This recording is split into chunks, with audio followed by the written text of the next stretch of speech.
And it was from Granada that a programme emerged that was to give ITV its essential character. And that programme is still with us today. Oh, look at it. It's great, isn't it? Is it?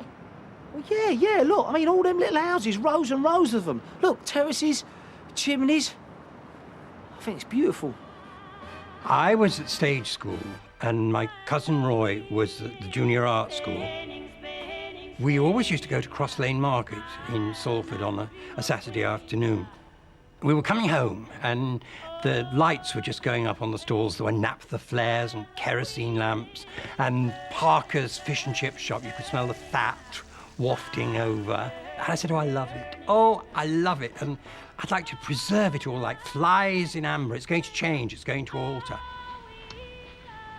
Hey, Elsie. Just about ready for the knacker yard. My Auntie Lily used to say, because she originally said that line, watch what you say, or that bugger will write it down and you'll be on television a fortnight later.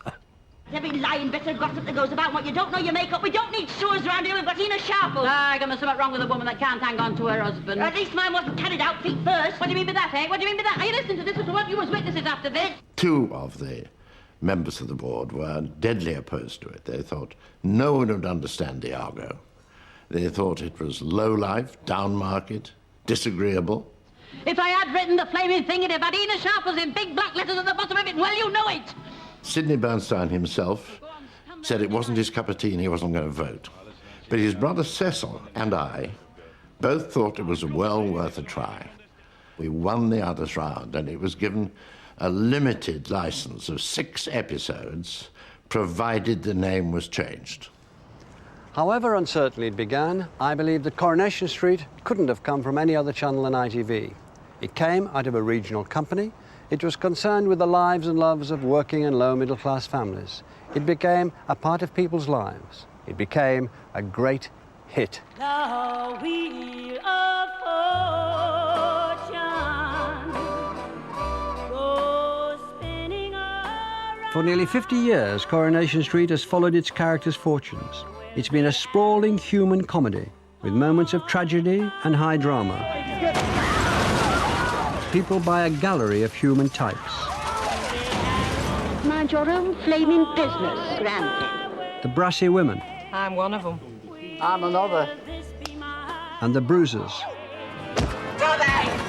The skivers. There's your knife. There's your fork. You live here, you might as well eat here. And the schemers. The downtrodden and the dreamers. And at least one serial lady killer. Hello, Ken. The magic of a kiss and a sigh. Do you know it's those big blue eyes? Corrie is the people's soap, and its audience identifies strongly with the characters and their doings. If I go for a drink, it's who's looking after the baby, and you know, things like that. I mean, everywhere I go, if I got £1 for every time somebody asked me that question, I'd be a millionaire. People do inadvertently go, Sean! They can't help it, they walk past you and go, Sean! Everyone likes him, don't they? Gets on with all the girls. Oh, look, it's Captain Undergrollies! Is it a bird? Is it a plane? No, it's Sean, the superhero. Do you know what? Them Undergrollies make you look dead butch. Do you really think so? No. One woman said to me, I've seen it all now. Bloody man working in a factory? Never in a million. Wouldn't have happened in my day. I've worked for 50 years in a factory. We never had a man on my shop floor. Oh, Charlie. I like Shelley, I don't like Charlie. I hate to say it, but it's just a bit too small. Well, 2 sizes too small. What? Well, he's manipulating her, he's taking her over, he's getting rid of her friends that he doesn't think she should have. I've had so many people come up to me saying I was in a relationship like that. Now, she's standing on the scales any minute. There she goes. When Charlie said, I don't think you're good enough, I think you need to lose weight, I think he was saying that to the entire British female population, which didn't go down well. 10 stone on the dock! I think she should get rid of him. Get rid of him. Kick him in the touch, I think. I'd have booted him out long ago.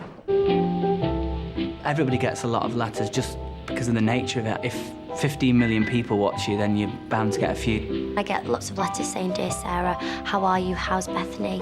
How's your life?"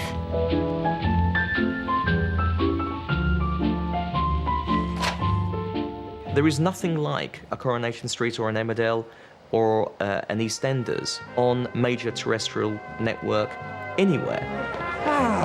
Happy, Mrs. Barlow? Very, Mr. Barlow.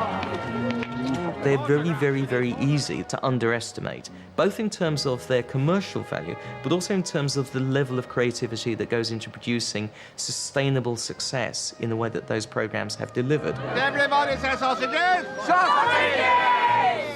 It was through Coronation Street, more than any other programme, that ITV embedded itself in people's lives. But ITV didn't just make contact with the audience at home. It went out and found people where they lived and worked and told their stories. And it found new ways to bring people inside, into the studios, and put them on the screen. Join them in part 3.